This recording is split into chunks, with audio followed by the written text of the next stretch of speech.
பிருந்தாவனமே அல்லோகலப்பட்டு கொண்டிருக்கிறதே. காளிங்கன் மடுவில் கிருஷ்ணன் அப்படி என்னதான் செய்தான்? கிருஷ்ணனையும் காணோம். கிருஷ்ணனை தேடி போன இவரையும் காணோம். அங்கு என்ன நடக்கிறது என்றே புரியவில்லையே.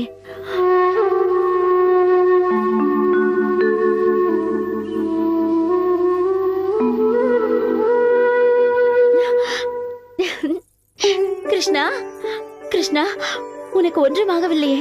ஏன் அம்மா பதட்டமாக இருக்கிறீர்கள்? காரணம் அறியாமலே உன் அம்மா பதட்டமாக இருக்கிறாள். நீ செய்த காரியம் தெரிந்தால் மயங்கியே விழுந்து விடுவாள்.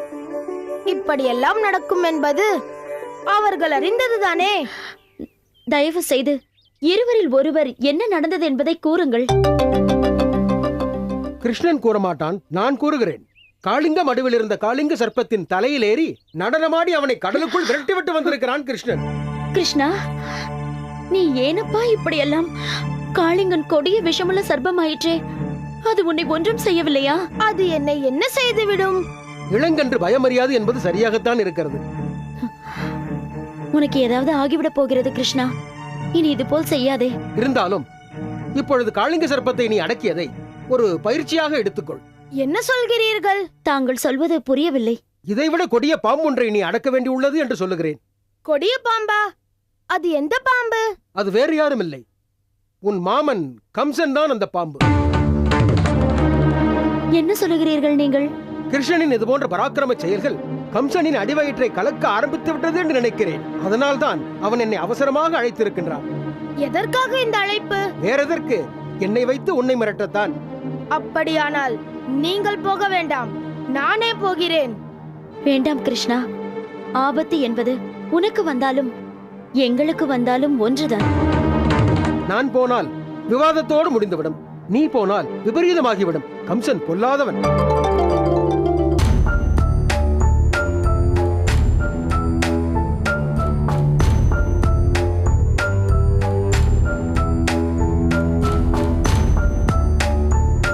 அம்மா,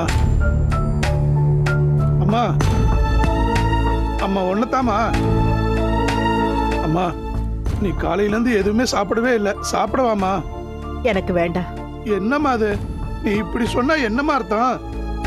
என் பேரனை நல்லபடியா பாக்குற வரைக்கும் பச்சை தண்ணிய கூட குடிக்க மாட்டேன். நீ போ.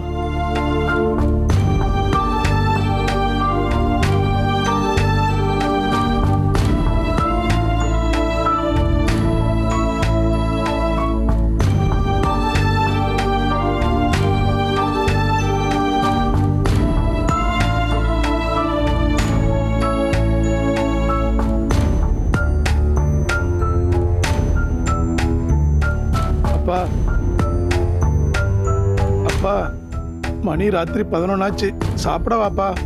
வேண்டாப்பா. ஏன்பா இப்படி? வேண்டாம்னா விடண்டா.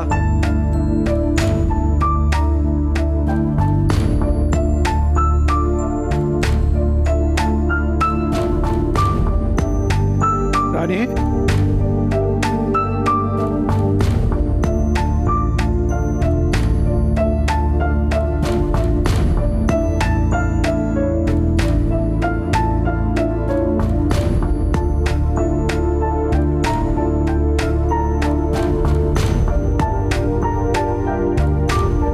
தாயே மாயாதேவி, நான் துணிஞ்சு எல்லாரையும் பகைச்சுக்கிட்டு மூசாவை மூலிகை பறிக்க காட்டுக்கு அனுப்பியிருக்கேன்.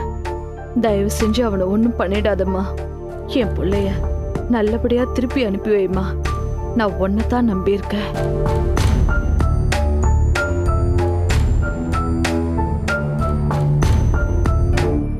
ஓ நமோ ஆஞ்சநேய நமக. ஓம் வாயுபுத்ராய நமோ நமக. ஓம் வானவர் மித்ராய நமோ நமக. ஓம் ராமசகாய நமோ நமக. ஓம் லக்ஷ்மணசகாய நமோ நமக. ஓம் நமோ ஆஞ்சநேய நமக. ஓம் வாயுபுத்ராய நமோ நமக. ஓம் வானவர் மித்ராய நமோ நமக. ஓம் ராமர் சகாய நமோ நமக. ஓம் லக்ஷ்மண சகாய நமோ நமக.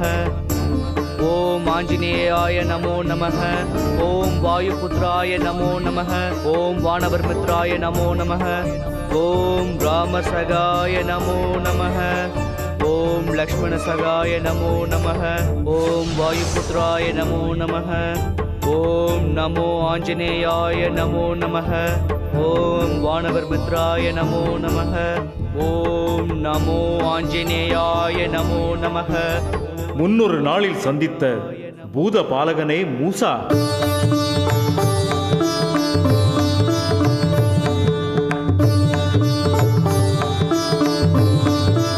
ஸ்ரீ ஸ்ரீ ஆஞ்சநேய மகாபிரபு, என் தவத்தை ஏற்று என்னை காண வந்துவிட்டீர்களா? ஆம், அன்ன ஆகாரமின்றி அடியவனை நோக்கி கடும் தவம் புரியும் உனது காரணத்தை அறியவே வந்தோம். காரணம் அறிவதோடு மட்டும் உமது கருணை நின்று விடுமா? இந்த எளியவனை வாட்டி வதைக்கும் இடரை, எல்லையற்ற கொடுந்துயரை நீக்கி என்னை ரட்சிக்க மாட்டீரா? உனது துன்பக் குரலால் எனது சிந்தனை நெகிழ்கிறது என்றாலும் அதை தீர்க்கும் சக்தி என்னிடம் உள்ளதா? தங்களின் எல்லையற்ற சக்தியை பற்றி தாங்கள் உணராததும், எடுத்து உரைத்த பின் பல அற்புதங்களை நிகழ்த்துவதும் வாடிக்கைதானே ஆஞ்சநேய பிரபு? என்னை நன்றாகவே அறிந்துதான் வந்திருக்கிறாய். உனது துயர் என்ன கூறு? போலோக நகரத்தில் அசீம் என்னும் ஒரு கொடிய அரக்கன் பூதகுலமான எம் குலத்தை அழிக்க கங்கணம் கட்டிக்கொண்டு காரியமாற்றிக் கொண்டிருக்கிறான். அவனை நான் அழிக்க முடியாதபடி அப்பாவி மக்களை மனித வெடிகுண்டுகளாக மாற்றி கேடயமாக வைத்துக்கொண்டு போருக்கு தயாராகிவிட்டான். என் பொருட்டு உயிரிழக்கப் போகும் மனிதர்களை நான் காப்பாற்றியாக வேண்டும். அவர்கள் வெடித்து சிதறும் முன் அவர்களின் கந்தக தன்மையை செயலிழக்கச் செய்ய வேண்டும். அதற்கு தங்களின் ஆசியும் முற்கால ராமாயணத்தில் ராவண யுத்தத்தில் ராவணன் தனது சக்தி ஆயுதத்தை பிரயோகிக்க போய் லக்ஷ்மணனும் மற்றவர்களும் மூச்சு அற்று விழுந்தபோது ராமன், இனி போரும் வேண்டாம், எனக்கு சீதையும் வேண்டாம், எனக்கு பிராணனும் வேண்டாம் என கூறினார்.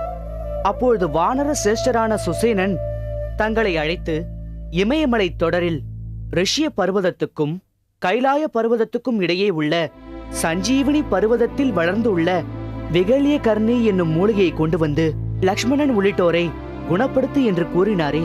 ஆமாம், முதலில் இது என்னால் முடியுமா என்று யோசித்ததும் பின்னவர் 100 யோசனை தூரம் குறுக்கிட்ட கடலையே கடந்து போய் அசோகவனத்தில் சிறைப்பட்டிருந்த சீதையை சந்தித்து ஸ்ரீராமபிரானின் கணையாழியை கொடுத்து அன்னையிடமிருந்து சூடாமணியை வாங்கி வந்து ஸ்ரீராமபிரானிடம் சேர்ப்பித்தாயல்லவா என்று என் பலத்தை எனக்கு நினைவூட்ட நானும் விகல்ய கர்ணி மூலிகையை எடுக்க சஞ்சீவி பர்வதம் போனேன். அங்கு போனதும் மூலிகையின் பெயர் மறந்து போக சஞ்சீவி மலையையே தூக்கி வந்தது ஒரு தனி கதை. அதற்கென்ன இப்போது? சுவாமி, அப்படி நீங்கள் கொண்டு வந்த அந்த விகல்ய கர்ணி மூலிகையை வைத்துதான் நான் இப்பொழுது இந்த வெடிகுண்டு மனிதர்களை குணப்படுத்த முடியும். சுவாமி, அந்த விகல்ய கர்ணி மூலிகை எங்கே இருக்கும், எப்படி இருக்கும் என்பதை கூறி எனக்கு வழிகாட்டுங்கள். நீ மூலிகையை தேடி வந்த தன்னலமில்லாத நோக்கம் என்னை பரவசப்படுத்தி விட்டது பாலகனே. எனவே மூலிகை உள்ள இடம் கூறுகிறேன், கேள். கூறுங்கள் சுவாமி. நான் சஞ்சீவி மலையை தூக்கிக் கொண்டு வரும்போது அதன் சில பகுதிகள் அந்த மூலிகைகளோடு கீழே விழுந்து விட்டது. அப்படி விழுந்த இடங்களில் இந்த ஔஷத வனமும் ஒன்று. இந்த வனத்தின் சில பகுதிகளில் அந்த விகல்ய கர்ணி மூலிகைகள் செழித்து வளர்ந்துள்ளது. அவைகளை நான் எங்கனம் இனம் காண்பது சுவாமி? எத்திர எத்திர ரகுநாத கீர்த்தனம் என்ற ஸ்ரீராம மந்திரத்தை மனதில் உச்சரித்தபடியே இந்த ஔஷத வனத்திற்குள் செல். ஸ்ரீராமபிரான் நாமம் கேட்டு எந்த செடி பொன்னிறமாக மின்னுகிறதோ அதுவே விகல்யகர்ணி மூலிகை.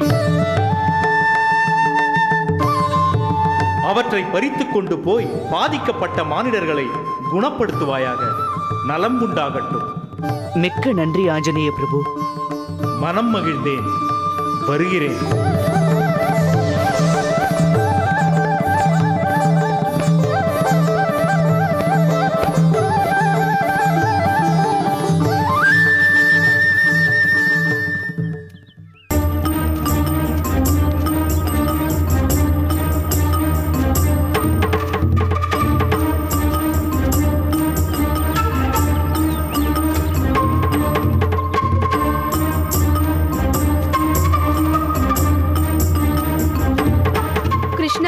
இப்பவாவது சொல்லு கிருஷ்ணா, எங்களை எங்க கூட்டிட்டு போற? ஆமா கிருஷ்ணா, இங்கேயா இருக்குமா அங்கேயா இருக்குமான்னு நினைச்சு எங்க மண்டையே வெடிச்சிரும் போல இருக்கு. கிருஷ்ணா, இவனோட பார்ட்ஸ் ஆஃப் தி ஹியூமன் பாடியில ஒழுங்கா இருக்கிறது, உருப்படியா இருக்கிறது இவனோட மண்டை மட்டும்தான். அதையும் வெடிக்க வச்சிடாத கிருஷ்ணா. டேய் ப்ளீஸ் கிருஷ்ணா, எங்க கூட்டிட்டு போறேன்னு சொல்லு கிருஷ்ணா. சொல்கிறேன், வாருங்கள். ஒருவேளை கிருஷ்ணா நம்மள விருந்து கூட்டிட்டு போறாரோ? இல்ல கிருஷ்ணா. டேய், உன்னோட புத்தி சாப்பாட தாண்டி போகாதடா.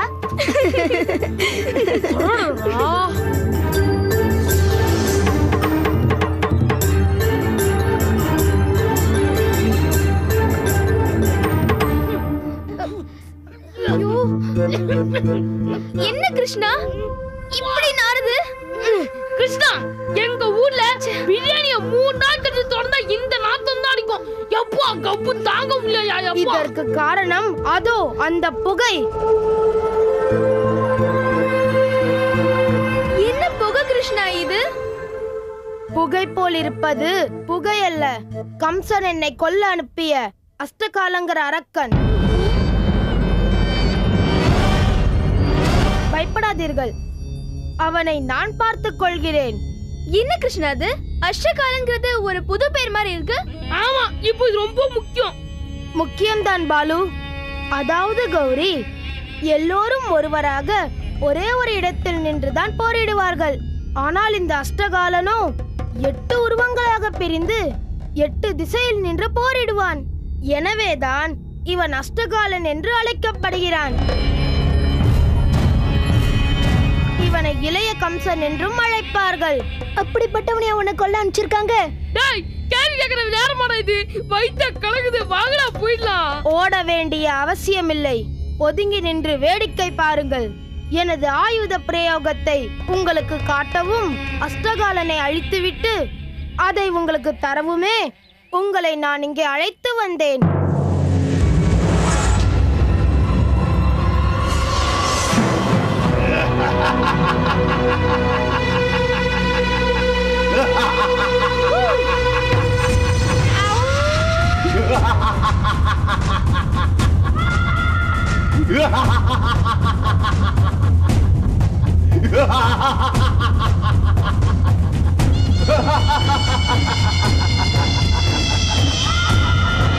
சிதைந்து போவதற்காக அஷ்டகாலன் என்னை சிரித்து அழைக்கிறான்.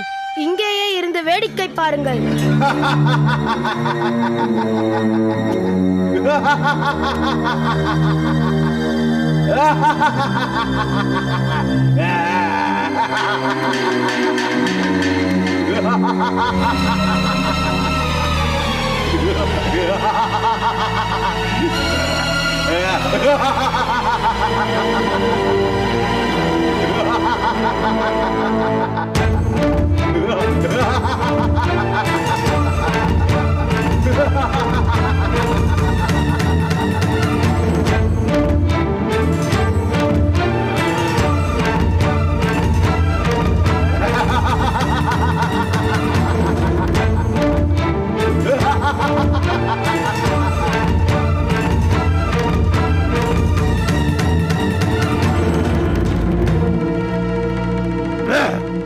பலவான் என்று எதிர்பார்த்து வந்தால் பால் மனம் மாறாத பாலகனாக இருக்கிறாயடா கிருஷ்ணா. நீ எதிரி அல்ல, எலி. அப்படியா?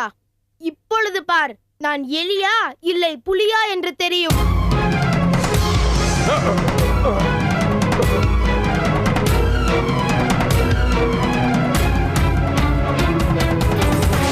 பொடி பயலே, பயந்து ஓடிவிட்டாயா?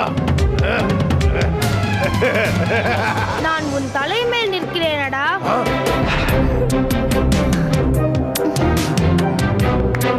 தலையில் இருந்தால் பேன் ஆளை விட பெரிதாய் விடுமோ? பேச்சதற்கு பேனை நசுக்க பார்க்கலாம். நசுக்க தேவையில்லை, வீசினாலே விதி முடிந்துவிடும். இப்பொழுதே பிடித்து தரையில் வீசி சாகடிக்கிறேன்.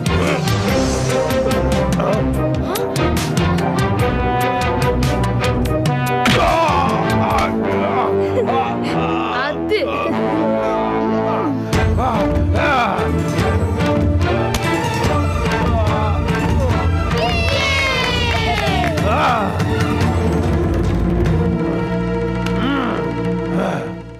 என் பலம் தெரியாமல் என்னை சீண்டி விட்ட சிறுவனே, இப்பொழுது பா.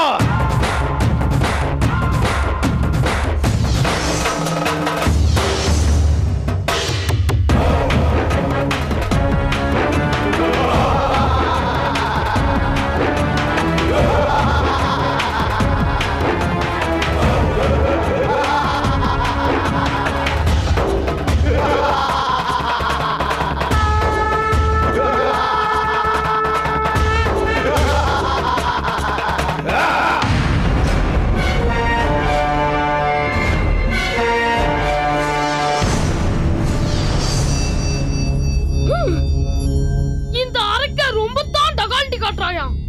எல்லாம் அழியறதுக்கு தான் பாலு. எட்டாக பிரிந்து 8 திசையில் இருந்து உன்னை தாக்கினால் எனக்கு கேவலம் என்றுதான். மீண்டும் ஒருவனாகிவிட்டேன் சிறுவனே. நீ அஷ்டகாலன், 8ஆக தான் பிரிய முடியும். ஆனால் நானோ எண்ணில் அடங்காதவன். இப்பொழுது பார்.